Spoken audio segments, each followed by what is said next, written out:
Once upon a time, there was a king who suspected his brother of trying to take over the throne. As a punishment, he had his brother chained and suspended between heaven and earth. As the king grew old and felt his death approaching, he called his 3 sons to his bedside. "My sons," he said, "when I'm gone, don't leave the throne empty. Your uncle might try to seize it and have you killed." After giving them more important advice, the old king passed away. The oldest son succeeded his father as the new king. One day, he went out hunting. Mirza, the youngest brother, remembered their father's warning and immediately sat on the throne to keep it occupied. When the oldest brother returned in the evening, he was furious. "What do you think you're doing, you rascal? Are you trying to steal my throne?" he shouted at Mirza. "No, your majesty," Mirza replied calmly. "I sat on the throne to prevent our uncle from taking it while it was empty. If it displeases you, I won't do it again." The next day the king went hunting again, leaving the throne unattended. Suddenly there was a loud clanking of chains, and their uncle, having broken free, descended from the sky and seated himself on the empty throne. The uncle immediately ordered his men to execute the 3 brothers. However, his officials pleaded with him, saying, "Please, your majesty, don't kill your nephews. Banish them from the country instead." The uncle agreed, and the 3 brothers were exiled. Now the princes faced a harsh life of wandering in the desolate desert. After a long journey, they came upon a ruined mill just as the sun was setting. The 2 older brothers dismounted, ready to spend the night there, but Mirza begged them not to. "Brothers," he said, "remember father's advice. If our uncle took the throne and banished us, we were warned not to stay in a ruined mill, camp on a green meadow, or go to the Black Mountain. Please, let's be cautious and avoid more trouble."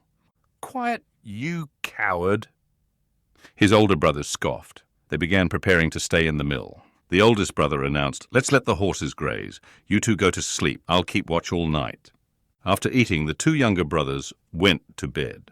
Mirza pretended to sleep but kept a watchful eye on his oldest brother. After a while, the oldest brother grew tired and went to bed too. Hearing his brothers snoring, Mirza knew they were sound asleep. He got up quietly, strapped on his magic sword, and took his bow and arrows to keep watch. In the middle of the night, Mirza spotted a distant light approaching. As it came closer, he was terrified to see a horrifying 7-headed dragon. Each head had an enormous jewel that glowed like a torch. The dragon was heading straight for his sleeping brothers, ready to devour them. Acting quickly, Mirza took aim with his bow, and with a single arrow shot all 7 heads. The monster collapsed to the ground, hissing and wheezing. Mirza drew his magic sword, cut the dragon into pieces, and pocketed the 7 jewels. He continued his watch until morning, then went back to bed, pretending to sleep.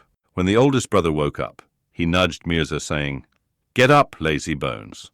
Haven't you slept enough? I've been guarding you all night."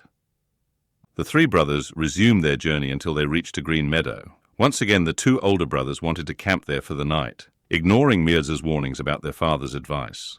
"What a coward you are!" the second brother exclaimed. "Don't worry so much. I'll keep watch tonight." They all set up camp in the meadow. The second brother kept watch until midnight, then went to bed. Mirza, still only pretending to sleep, heard his brothers snoring and got up to take over the watch. Soon he saw something approaching their tents. As the figure drew closer, Mirza saw it was a terrifying giantess. Her upper lip reached the sky, while her lower lip dragged on the ground. Mirza quickly hid in a nearby trench, ready with his bow. He thought to himself, "If she doesn't harm my brothers, I won't shoot." The giantess approached, surprised to see 3 tents and horses, but only 2 men. She assumed wild animals had eaten the 3rd person. She went to the sleeping brothers and hung a magic ring on each of their ears, saying, "Sleep now, until I send my 7 sons to devour you."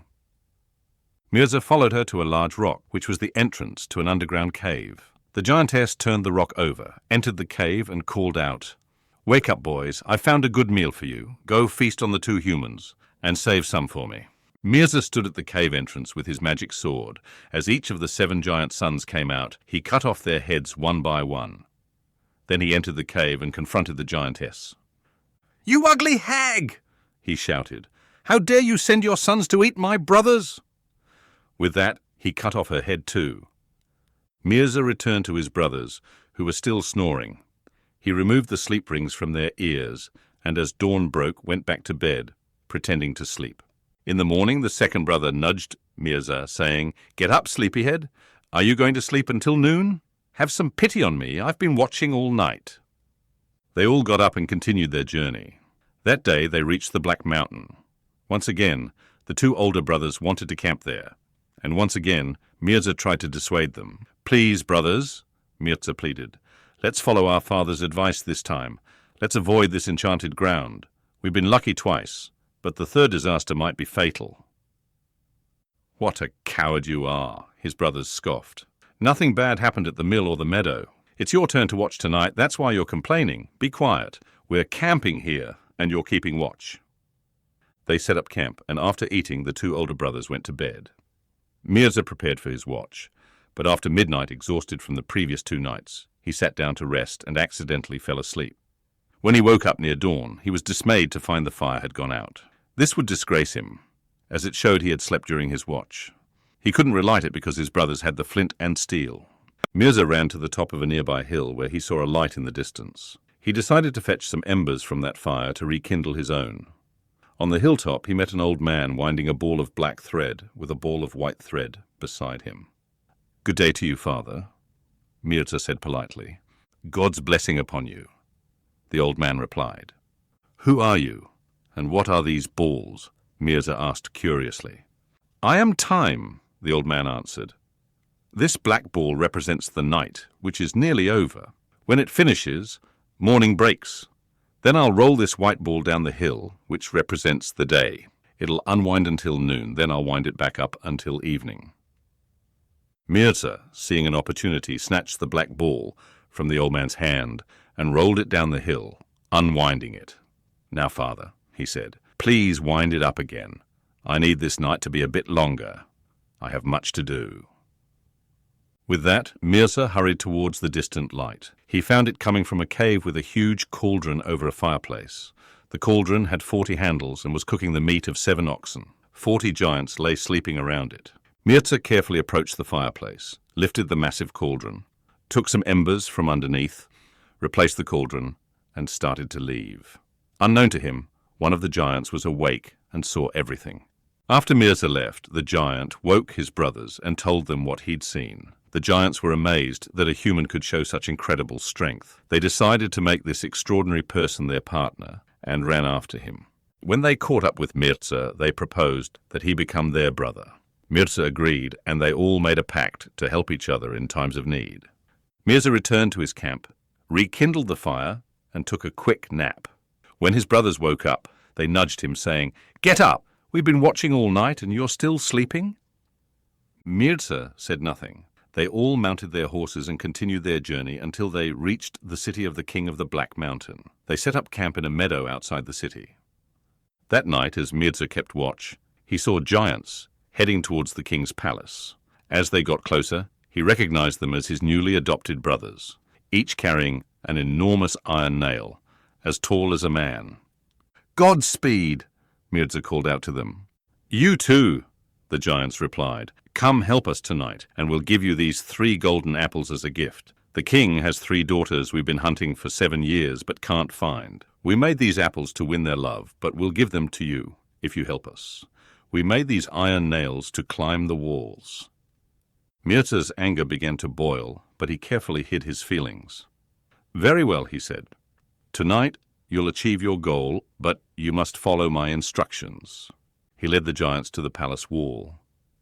Taking the iron nails, he effortlessly pushed them into the wall with his thumb, creating a row of steps to the top. He then ordered the giants to climb up one by one. As each giant reached the top, Mirza swiftly cut off their heads with his magic sword, throwing their bodies into a trench on the other side. He cut off each giant's ears and put them in his pocket, then arranged their heads in a row on top of the wall. Mirza then entered the palace. In the king's bedchamber, he saw a golden candlestick burning at the head of the bed and a silver one at the foot. He switched their positions and drank the syrup from the golden cup near the king's bed. As he was leaving, he noticed a dragon coiled around a pillar, ready to attack the king. Mirza quickly drew his dagger and stabbed the dragon, pinning it to the pillar. He then took the king's dagger from under his pillow and put it in his own belt. Next, Mirza entered the bedchamber of the three princesses. He drank the syrup from their golden cups and placed a golden apple on each of their pillows, symbolically betrothing the oldest to his oldest brother, the middle one to his middle brother, and the youngest to himself. On the youngest princess's pillow, Mirza also placed a necklace made from the 7 jewels he had taken from the 7-headed dragon at the ruined mill. Having completed his tasks, he returned to his tent and went to bed at dawn. The next morning, the city was in an uproar. People had discovered the heads of the 40 giants on the palace wall and their bodies in the trench. News quickly spread to the king about the demise of his troublesome enemies. The king, who had by now discovered the strange occurrences in his palace, was utterly amazed. His advisers and subjects came to congratulate him on this unexplained victory. In response, the king sent out heralds with a proclamation. "Whoever performed these incredible deeds must come forward. They will not only become my son-in-law by marrying the most beautiful of my 3 daughters, but I will also grant them any gift they desire." Thousands of men appeared before the king, each claiming to be the hero, but none could prove it. When every man in the city had been questioned, the king ordered his men to summon the strangers camped outside the city walls. Mirza pretended to be sick and initially refused to go. His 2 brothers, fearing they might be fined for trespassing on the king's land, went reluctantly. However, when they heard why they were summoned, they began boasting that they had performed the heroic deeds. But upon questioning, they too were sent away in shame. "Is there no one else?" the king inquired. "No one, except a sickly boy lying in the stranger's tent," replied an attendant. "Bring him here," the king ordered. Seeing the king's attendant about to force him to go, Mirza leapt onto his horse and rode to the palace. He presented himself before the king and produced the ears of the 40 giants. He then recounted how he had slain them, switched the candlesticks, stabbed the dragon, and betrothed the king's daughters. To prove his story, Mirza returned the king's dagger and effortlessly pulled his own dagger from the pillar, a feat that neither the king nor his advisers had been able to accomplish. The king, overjoyed, sprang from his throne and kissed Mirza on the forehead. "May heaven bless you, worthy hero," he exclaimed. "You are now my beloved son-in-law, and after my death, my throne shall be yours." Mirza's brothers, realizing the truth, bowed before him. "Forgive our harshness," they said. "From now on, you are our elder brother, and we are your subordinates." A grand wedding festival lasting 40 days and 40 nights was held, and the 3 princesses were married to the 3 brothers. However, at the wedding, the brides made an unexpected declaration.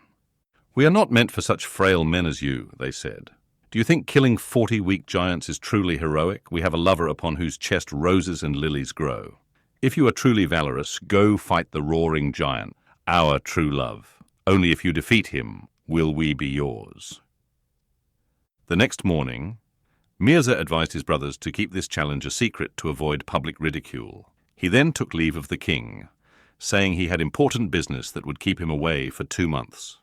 Mirza set out on a long journey and eventually came to a white castle. In the window sat a maiden as beautiful as the moon, working on her needlework. Seeing Mirza, she called out, "Human, neither snake nor bird could reach this place. How did you dare to come here?" "Your love brought me here, fair maiden," Mirza replied smoothly. The maiden lowered a basket from the window. "Here's some food. Eat and be on your way. This castle belongs to the white giant. Leave before he returns, or he'll devour you." "Who are you, and how did you come to be here?" Mirza asked. "I'm the daughter of the king of India," she explained. "My 2 sisters and I were stolen by the white, red, and black giants and brought to this lonely land. It's been 7 years since I've seen another human." Mirza asked about the roaring giant's whereabouts. "You must pass through the lands of the red and black giants before you reach him," the maiden replied. As Mirza prepared to leave, he saw the white giant returning from a hunt. The giant, smelling human flesh, exclaimed, "What luck! I haven't tasted human flesh in ages," and moved to attack Mirza. "Stop!" Mirza shouted, readying his bow. "I'm not easy prey. My name is Mirza, and I've already killed 47 giants. You'll be the 48th. Mirza shot an arrow that pierced the white giant's heart, pinning him to the ground. With his magic sword, Mirza cut off the giant's head and brought it to the castle. "Fair princess," he called, "here's the white giant's head. I've sacrificed him for your love." Overjoyed, the maiden opened the castle door. "Enter, and may heaven bless you for freeing me from my bondage." Mirza stayed the night, and in the morning he placed a ring on the maiden's finger, saying, "You are now betrothed to my oldest brother. After I defeat the other giants, I'll return for you." Mirza continued his journey, eventually reaching a black castle. He repeated his feat, killing the black giant and freeing the second princess, whom he betrothed to his middle brother.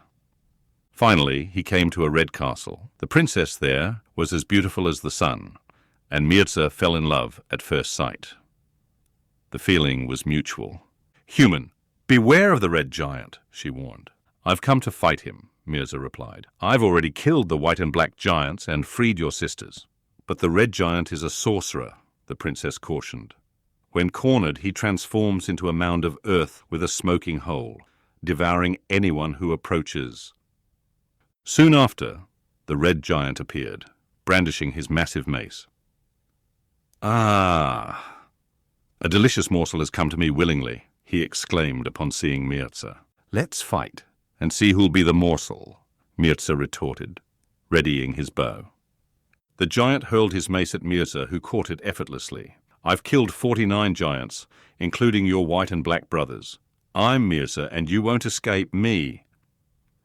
Hearing Mirza's name, the giant panicked and transformed into a red mound with smoke and flames erupting from its top. Mirza leapt onto the mound, plunged his magic sword into the smoking hole, and stirred quickly. Soon pieces of the giant's heart and innards spewed from the opening. Mirza returned to the red castle and showed the princess his bloodied sword. Overjoyed, she embraced his feet, saying, "Hero, you've saved me. I'm still a maiden. Though unworthy to be your wife, please accept me as your servant." "Fair maiden, if you love me, you're my betrothed," Mirza replied, placing a ring on her finger. He then asked about the roaring giant's whereabouts. The princess begged him not to go, saying, "The roaring giant is invulnerable except to his own bow and arrows. It's impossible to defeat him. For the love you bear me, don't go, or take me with you, so I may die alongside you." "Don't cry, love," Mirza consoled her. "I must go, no matter the risk." After a long journey, Mirza arrived at a magnificent castle adorned with gold and jewels, the roaring giant's abode. It was nearly evening. Mirza disguised himself as a servant, cleaned the palace courtyard, and hid behind some bushes. Soon a thunderous noise echoed from the distant mountains. It was the roaring giant returning from his hunt. Every creature in the forest hid in fear. Even Mirza's hair stood on end as he realized the enormity of his task. The giant, pleased to see the clean courtyard, mused aloud, "This must be a human's work. It would be nice to have a human servant." He called out, "Human, where are you? Come out, I won't harm you. I'll give you whatever you desire." Mirza emerged, saying humbly, "My lord, I've lost my way. Heaven guided me to your door. Will you accept me as your servant?" The giant agreed, and Mirza served so diligently that he soon earned the giant's trust and esteem. One day, they entered a flower garden of paradise-like beauty. In its center was a crystal pond. The giant instructed Mirza, "Arrange flower pots around this pond and prepare delicious foods. We'll have company every day this week." Mirza, suspecting the guests might be the three princesses, obeyed while formulating a plan. Near the pond stood a tree where the giant had hung his bow and arrows. Mirza took them down. "What are you doing?" the giant exclaimed. "Master, I'm just cleaning them," Mirza replied innocently. As Mirza was handling the bow and arrows, one arrow fell to the ground. "Bring it to me," the giant ordered. He placed the arrow in the bow and handed it back to Mirza. Mirza took the weapon and walked backwards, as if to hang it up. But as he reached the tree, he suddenly turned and aimed at the giant's heart. "Alas!" the giant cried out in shock. "I've come specifically to end your life," Mirza declared. "I am Mirza. I've killed 50 giants. You'll be the 51st. With a whiz, the arrow flew, piercing the roaring giant's heart and pinning him to the ground. The giant let out one final roar before dying. Mirza then hid behind a tree near the pond to watch what would happen next. Soon, 3 turtle doves flew down from the sky, landing gently on the pond's edge. They dove into the water and transformed into 3 beautiful maidens, Mirza's wife and his brother's wives. The women, putting on human clothes they had brought, went to embrace the roaring giant, whom they thought was asleep. Finding him dead with an arrow through his heart, they were horrified. They ran back to the pond undressed and leapt into the water. At that moment, Mirza stepped out and stood at the pond's edge. "For shame!" he exclaimed. "Did you see your lover? Did you enjoy the roses and lilies growing on his breast?" The women were struck dumb with horror and shame, hiding their faces with their hands. Mirza cut pieces from the skirts of their dresses and let them go. They turned back into turtle doves and flew away with drooping wings. Mirza then entered the roaring giant's palace and gathered all its riches, loading them onto 40 camels. He retrieved the 3 princesses he had betrothed to himself and his brothers, along with the wealth from the red, black, and white giants' castles. Then he returned to the city of the king of the Black Mountain. When the king heard of Mirza's return, with immense wealth, he rushed to meet him at the city gates, accompanied by his noblemen. Mirza said to the king, "I can't speak with you until you convene a meeting of all your noblemen and wise men to try your 3 daughters." The king was shocked. "Isn't it shameful to put maidens on trial?" "Your daughters are false and shameless," Mirza insisted. "They must be tried and punished as an example. If you refuse, I'll leave and go elsewhere." The king, who loved Mirza dearly, reluctantly agreed. When the court assembled, Mirza recounted his adventures and presented the pieces of cloth he had cut from the princesses' dresses. The evidence was irrefutable, and the princesses couldn't deny their actions. The court passed judgment, which the king sanctioned. The 3 princesses were tied by their hair to the tails of wild horses and dragged through the wilderness until they were torn to pieces. The king then adopted the 3 princesses Mirza had rescued. A grand 40-day wedding festival was held, and the 3 maidens were married to Mirza and his brothers. And so, through bravery, cunning, and perseverance, Mirza overcame great challenges, exposed deceit, and found true love and happiness for himself and his brothers.